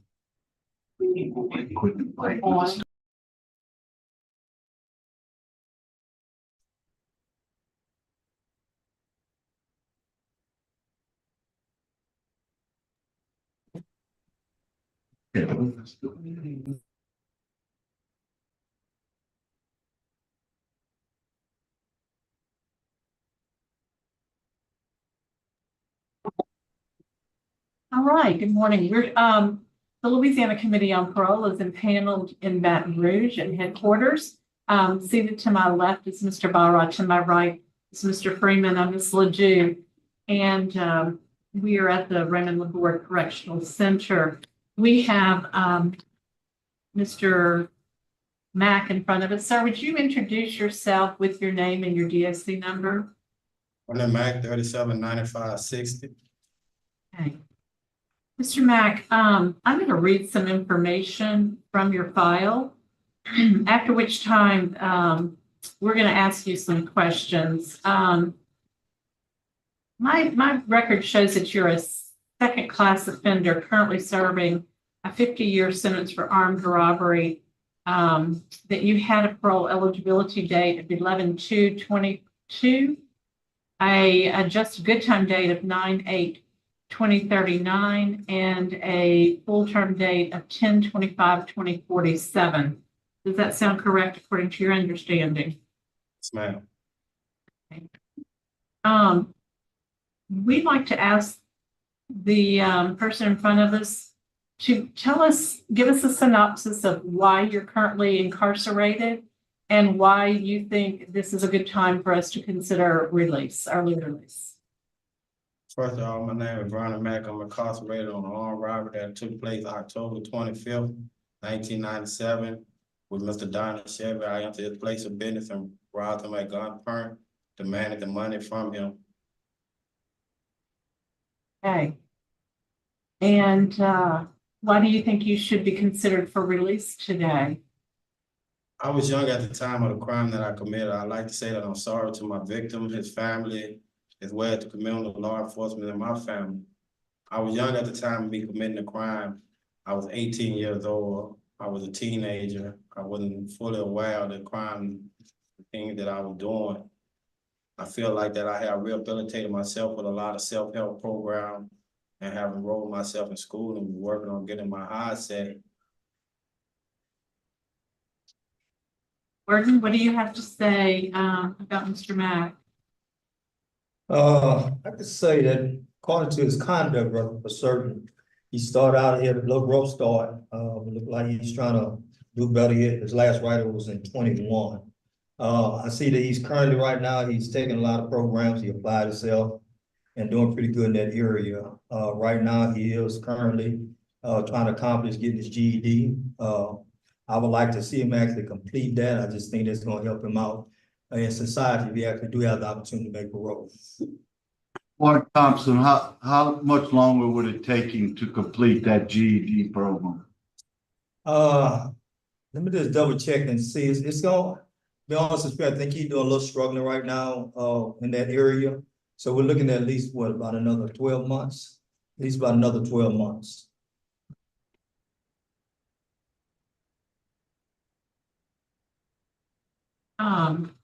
We have a number of people here in support. And also we have Mr. Kerry Myers with the Parole Project. Mr. Myers, would you like to speak first? Yes, ma'am. Thank you. Kerry Myers with Louisiana Parole Project. And we're here for Vernon. We understand, particularly through our history and our work with juvenile lifers. While he was 18, he wasn't technically a juvenile. We understand that essentially the brain science is the same. He, at an 18-year-old, the difference in Mr. Mack then and Mr. Mack today is maturity significantly. He, thankfully, no one was harmed in this armed robbery physically. We always know that there's always an emotional impact on it. But the 18-year-old Vernon certainly had no concept of the what his actions, the ramifications of his actions. It's, you know, during his incarceration, he struggled early. He was 18 when he went to prison, and his first years in prison were a struggle for maturity, a struggle to find himself. The light has certainly come on in the last 4 years. He has set his mind. He continues to work to get his high set. And it's something that's very important to him. He has told me that personally. He is in the STRIVE program, in the honor program there. He's got an OSHA 10 certification, forklift certification. He's employable. We believe Mr. Mack he's got long-term residence plan with family here in Baton Rouge. Parole Project, after the 28 years he's been incarcerated, can certainly help him in that transition. And again, particularly based on the fact that he was 18 when he went, we understand the needs in this transition. We believe Mr. Mack is not a threat to public safety. And I know this board has to make that decision on their own. But we believe that Mr. Mack will be successful, and we're here to support him in that transition. So we'd ask this board to consider that today, with the support that he has from Parole Project, with the long-term support he's going to have, and grant his parole today. Mr. Myers, what kind of arrangements y'all would have to try to help him get his GED if we were to? We can certainly help him enroll. We have several volunteers that work with us who are former teachers who can help tutor him. So yes, we would definitely be able to help him enroll and get tutoring to complete his GED. Thank you. We also have here today headquarters in support, Marella Jones, aunt. And if you would like to speak now, just go to the podium. Go to the podium. Okay, thank you. Yes, ma'am, and you'll address your comments to us. Yes, ma'am. Okay. Good morning. My name is Marcella Jones, and I am Vernon's aunt. And we affectionately call him Scoop. So if I make a mistake and call him Scoop, that's because that's what we affectionately call him. But I really want to thank you for the opportunity to speak on his behalf. First and foremost, I really want to sincerely express my deepest apologies and sympathy to the family that Vernon's actions affected. I know what happened was wrong, and the pain and the impact it caused cannot be erased. But I don't stand here to excuse what he did, but rather to acknowledge it and to speak on the person that he has become. Over the past 28 years of incarceration, I've witnessed real growth and change in Vernon. He has shown remorse, taken responsibility, and he has committed himself to becoming better. He has received his OSHA card, his forklift certification, and he has a personal relationship with Jesus Christ. And he speaks often about wanting to live with purpose and to give back to the community that he formed. I would love to see him be able to do that. Speaking a little bit, I have over 35 years of experience in human resources. I have worked closely with seekers job seekers from all walks of life, including those re-entering society after incarceration. I have the knowledge, the network, and the resources to help Vernon find meaningful employment and connecting with mentoring, training, and accountability. If granted parole, I will personally assist him with resume development, interview preparation, and job placement. I will support him as he rebuilds his life with structure, responsibility, and hope.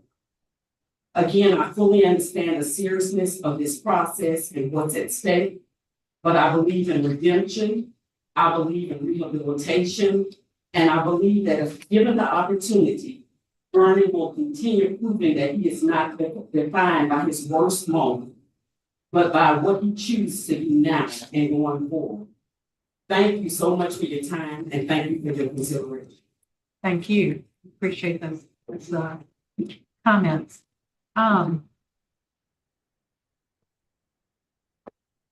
We also have Miss Jasmine Watson, niece on Zoom, and we would like to hear from her next. Can you guys hear me? Yes, Kim. Good morning.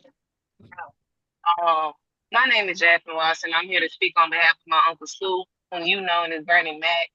My Uncle Scoop has been incarcerated since he was a young age of 18. He's currently 37 years old. Being incarcerated at just 18 years old, so young, with a life ahead that's morphed him into the man he's become, especially at Raymond Lombardi Correctional Center. In his time of being incarcerated, he's gotten several certifications and taken many classes for self-improvement. The certifications range from Tier Walker, which gives him a big insight on suicide prevention, Voice to Man, which gives him an insight of becoming a man while walking through Christ. Also, he's received the OSHA 10 certification as well as my personal favorite, a Victim Impact Panel.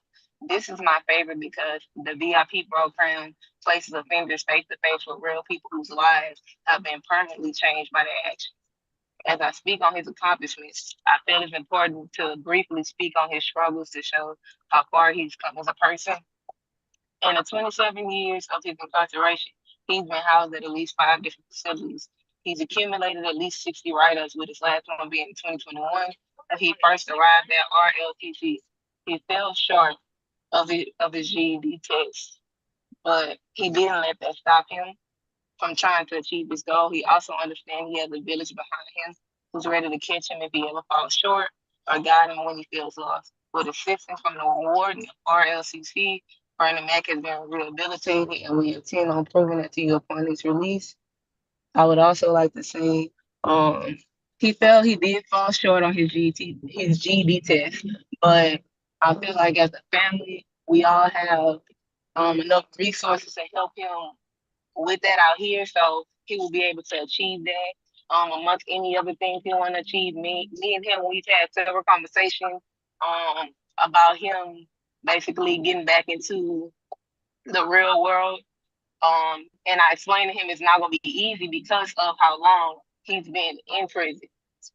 And we've talked about it, and we basically discussed different ways we can find program if he ever feels like he's struggling at any point. But I just want to thank you guys for hearing me out today and praying for his release. Thank you. Thank you, Ms. Watson. Well spoken. We also have Colleen Watson, sister, Darlene Gray, sister, and Cheryl Ray, aunt, in support. I would like to go back to the warden and the classification and ask, how long has Mr. Mack been in GED? When did he start working on his GED?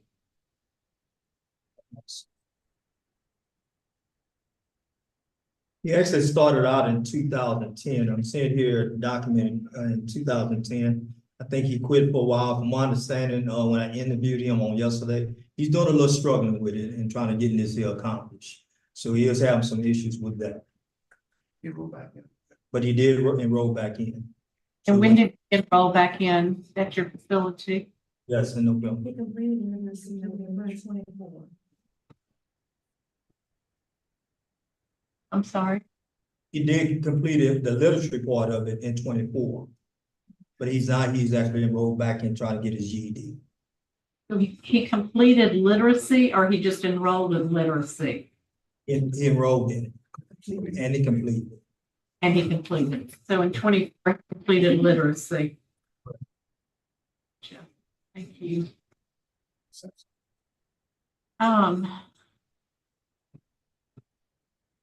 Substance abuse. Let's see. Have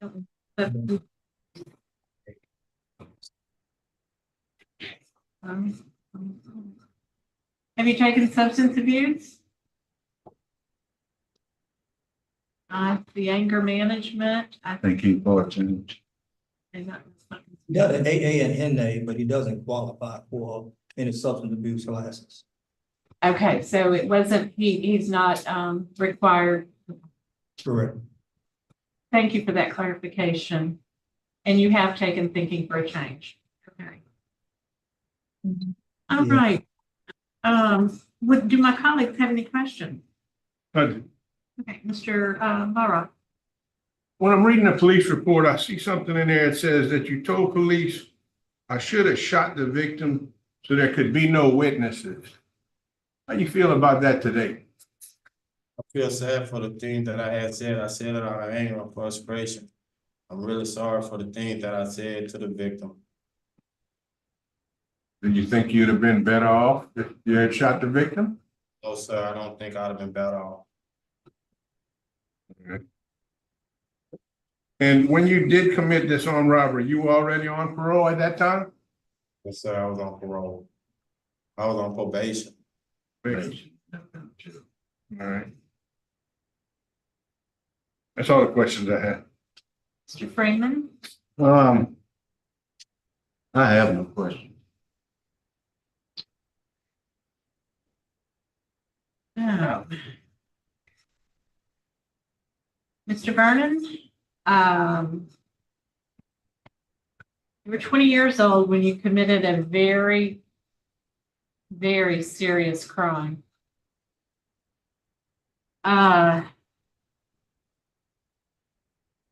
You're 48 years old? 47.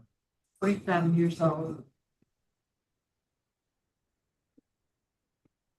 I believe because you have your literacy that you have qualified for early release. My vote today is going to be to grant you to the Parole Project for a time period of at least 9 months, with conditions of a curfew and upon release. And that's only one vote. Mr. Byron? I'm gonna also vote to grant parole to the Parole Project for a minimum of 1 year. And that you work hard on that GED. And that you follow all the their Parole Project conditions that they put on you.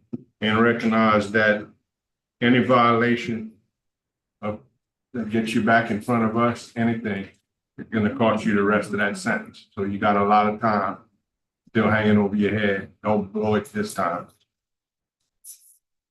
And that's 2 votes. You still need 1 more. Yeah, you need 1 more, Mr. Mack. And I'm gonna give it to you. I'm gonna vote also to release to the Parole Project for a minimum of 1 year.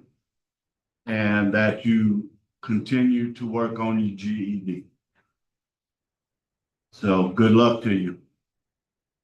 So today, sir, you've been granted parole. Please do not take this opportunity lightly. Okay, Grant.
Yeah, why don't you let me drive?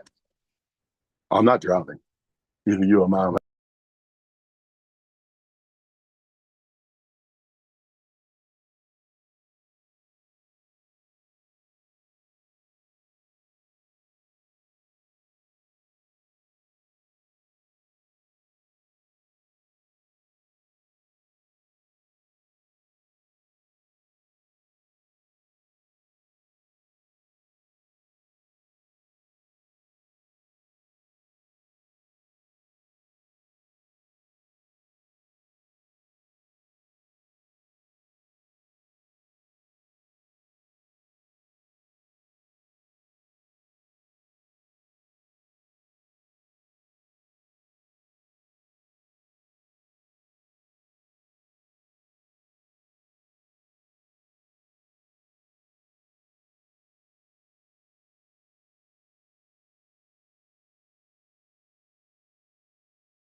All right. The Louisiana Committee on Parole is impaneled in Baton Rouge at headquarters. On the panel today, to my left is Mr. Barra. To my right is Mr. Freeman. I'm Ms. Ledoux. Our remote site is Raymond LaFord. And would the offender please state your name and your DOC number for the record? My name is Scott SURGI, SURGI, from 507-124. Okay, Mr. Surgi, I'm going to read some information from your file. It looks like you're a fourth felony offender, currently serving a 7-year sentence for habitual simple burglary. You have a parole eligibility date, August 10th, 2025, adjusted good time date of March 5th, 2030, and a full term date of 11/10/2030. Does that sound correct? That's correct. Okay. Sir, we're going to ask you, why do you find yourself incarcerated at this time? And why should we consider early release? Yes, ma'am. So right after I finished drug court, I was doing very well. I had got my electrical license and doing the program of AA. And then meanwhile of doing the program, I thought I had my addiction under control. And I stopped going to AA meetings. In the meanwhile, I met up with somebody that I had a previous love with that was in addiction, which caused me to relapse. And as I relapsed, I exhausted all of my funds, lost my electrical business, foreclosed on my house, and then I ended up on the street. And to supply my drug habit, my first simple burglary that I'm charged with on this incarceration, I stole a lawnmower out of a shed. My second simple burglary, I stole a weed eater out of the back of a truck. And my third, I stole another lawnmower out of a shed. Okay, so why should we consider early release at this time? Since I entered the DOC facility, once I entered the compound, I immersed myself into the AA program, which I know that works for me because I was a successful rehabilitated addict until I stopped using my program.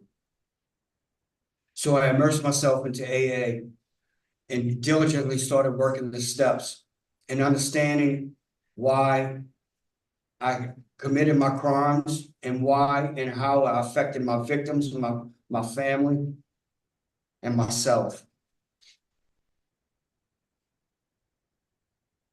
And I came to understand that I am 100% powerless over alcohol and drugs, and I need to immerse myself in a lifelong program for addiction counseling. It's a battle I can never win, but I have to always fight. And I gave up the fight when I relapsed. And I'm willing to give everything I got to regain and be a very good person and dedicated member of society without using drugs.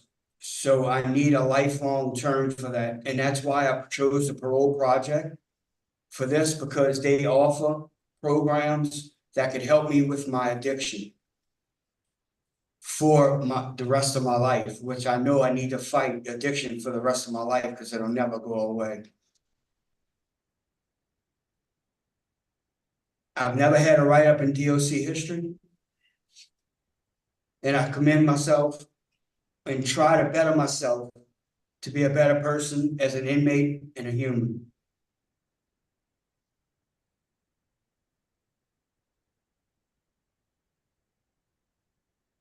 Right, well said. Warden, what do you have to say about Mr. Surgi? I mean, he pretty much said it all for himself, to be honest with you. And I think he needs much substance abuse treatment as possible. The Steve Hall program, I think, be something to really benefit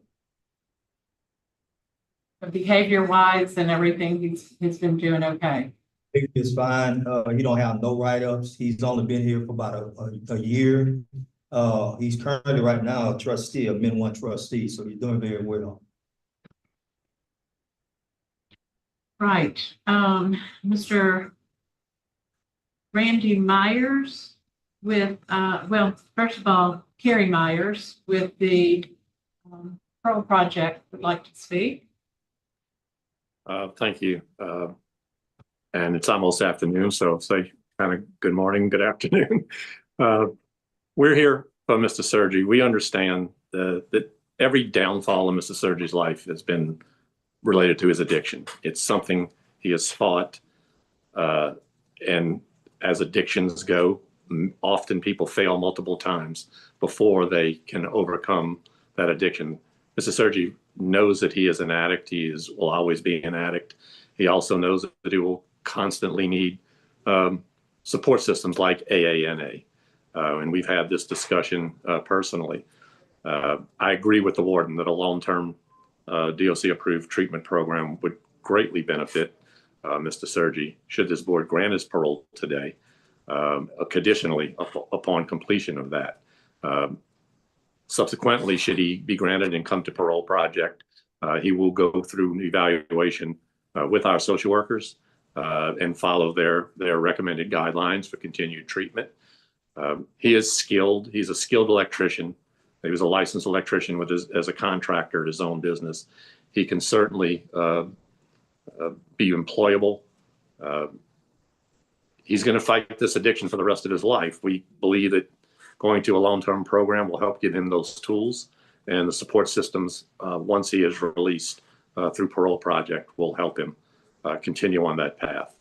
He recognizes that has been his downfall his entire adult life, which self-awareness is the first step. He is tired, as he's told me just yesterday. He's very tired of the back and forth, and he knows that he needs to do something different with his life.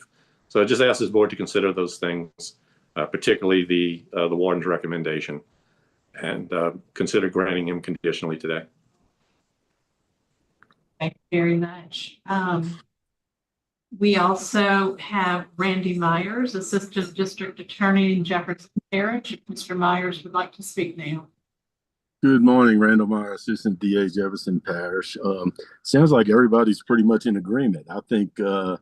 Surgi needs a long-term substance abuse treatment program as well. So we would not oppose him being granted, subject to successful completion of the Steve Hall program as the warden had suggested. Thanks. Thank you, Mr. Myers, for joining us.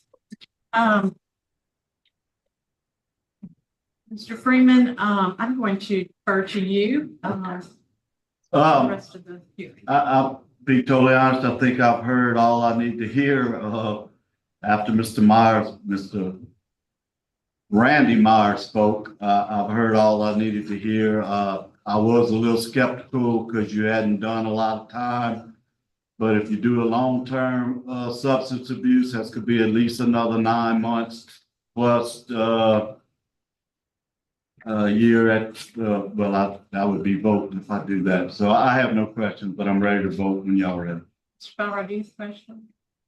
No question. No question, so go ahead and vote. Okay, it's gonna be my recommendation, that I'm vote to grant conditional on you completing a long-term DOC substance abuse program. Upon release from that program, you are to go to the Louisiana Parole Project.